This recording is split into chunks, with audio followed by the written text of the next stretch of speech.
to teach you guys how to make this yarn wig. Go ahead and grab some felt, red yarn, a measuring tape, some pins, a needle and thread, and scissors. Take the measuring tape and measure from the front of your hairline to the very back. Keeping that measurement in mind, cut your felt sheet down the middle and then measure it to make sure that it's the same size, and if it's not, you can add more and pin it on. Now you can hold this piece up to your head and measure it the same way that you measured with the measuring tape. Make sure that it fits right. And then you're going to take the yarn and kind of put it between your two hands, looping it around and bringing it back. You're going to make this as long as you want your hair to be, and the middle of it is going to be your middle part. So however long you want your wig to be, that's how long you're going to make it. This part does take some patience and it makes your arm pretty tired, but you want to make sure that you keep it really neat and all of the loops are the same size. And then you want to go all the way to almost the end, but keeping a little ball of yarn left for the bangs. Once you're done with that, you're going to cut off the ball and put it to the side, and then take your sheet that you measured out and spread all the hair out onto it, and then you're going to pin directly down the middle to the felt sheet. Now this is going to be your middle part, and that's where you're going to sew. So you're going to sew on all the pieces of yarn. Every time you make a stitch, make sure that you fit either one or two pieces of yarn into that stitch. If you don't know how to sew, go ahead and look it up on YouTube. I'm sure there's a fantastic tutorial. Go ahead and cut off the extra felt once you're done in kind of a triangular shape. We're just doing this so that the felt won't show when we put on the wig. Now you're going to hang your wig over something and cut the loops so that the hair just lays down straight instead of being in a bunch of loops. After we're done with this, we're going to make the bangs with the extra yarn. I just looped this into a few inches like we did the other part, and then taking an extra triangle of felt, I'm going to be sewing that on, and you can be pretty messy with this, it's not really going to show. And then I'm going to sew that onto the front of my wig and put it on. I did some pigtails and cut the bangs so that they're not looped, and then I put the bangs back so that I could do my makeup.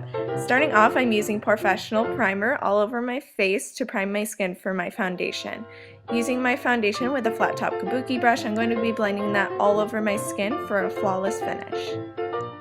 Once you're done blending all over your face and down your neck, go ahead and grab your concealer. I'm using Pro Longwear from MAC, and I'm going to be putting this underneath my eyes, onto my eyelids, and down my nose for a nice highlight.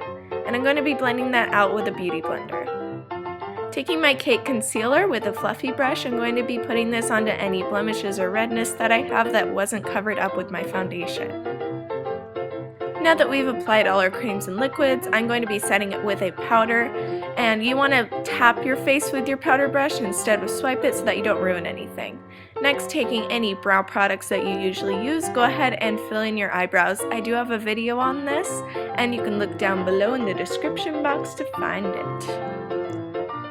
Next, take any white base. I'm using Milk Jumbo Pencil from NYX. I'm going to be putting this all underneath my eyes as well as all over my eyelids, and underneath I really brought it down quite a bit to extend the whites of our eyes. Now using a white shadow to set that, I'm going to be patting that all over my lid as well as underneath. Next, taking a medium brown shadow, I'm going to be putting this into my crease above where we put the white.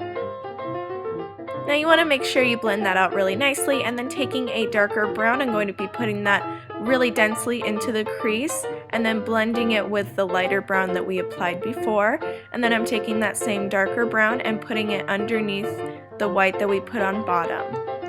I'm also taking that up in the crease to define that line.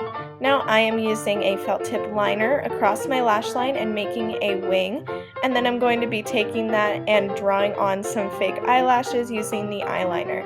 Now I'm going along the bottom with a very thin line and then using thinner lines for my bottom lashes, going longer, shorter, longer, shorter. Now when I make the eyelashes, I go from the outside just dragging in. It's super easy if you use an eyeliner like this. And then for the bottom, I just try to make it as even as possible with the other side. I tried to make the bottom lashes a bit thinner and the ones on top thicker, and I really like the way that turned out. Moving on, I'm just curling my lashes and adding my first coat of mascara. I like to use a volumizing mascara first and then move on to lengthening mascaras afterwards to create the most perfect lashes. Now while that first coat is drying, you can take a red lipstick. I'm using Ruby Woo from MAC, and I'm going to be applying that onto a foundation brush just like this, and we're going to be applying this onto our cheeks in a very circular motion right on the apples. It really helps to smile when you're doing this because then you can get your two sides very even. And then you can take your second coat of mascara and apply that on. Next, taking a red lip liner, I'm using Cherry from MAC. I'm going to be putting this onto my lips, and I'm just doing it a little bit smaller than usual. And on the top, I'm going to be making my Cupid's bow very exaggerated. Once you're done outlining, you want to go ahead and fill in your lips with the lip liner, and this will make it last a lot longer. Then you're going to take your lipstick and fill it in, and then making some freckles with your brow pencil. Now I'm just going to add my last coat of mascara, and then finishing it off by fixing my bangs and my wig, and then we're all done with that.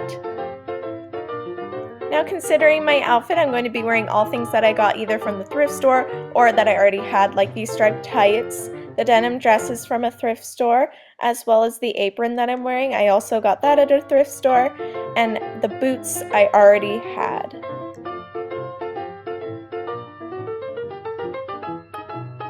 I also got this puffy sleeved shirt from the thrift store and wore it underneath the denim dress, and then I got this printed scarf a while back at a flea market. And that's about it for this ragdoll look. I hope that you guys enjoyed it. Please let me know in the comments down below what you're going to be for Halloween, and have a wonderful night. And now I'd like to share with you guys some special moments.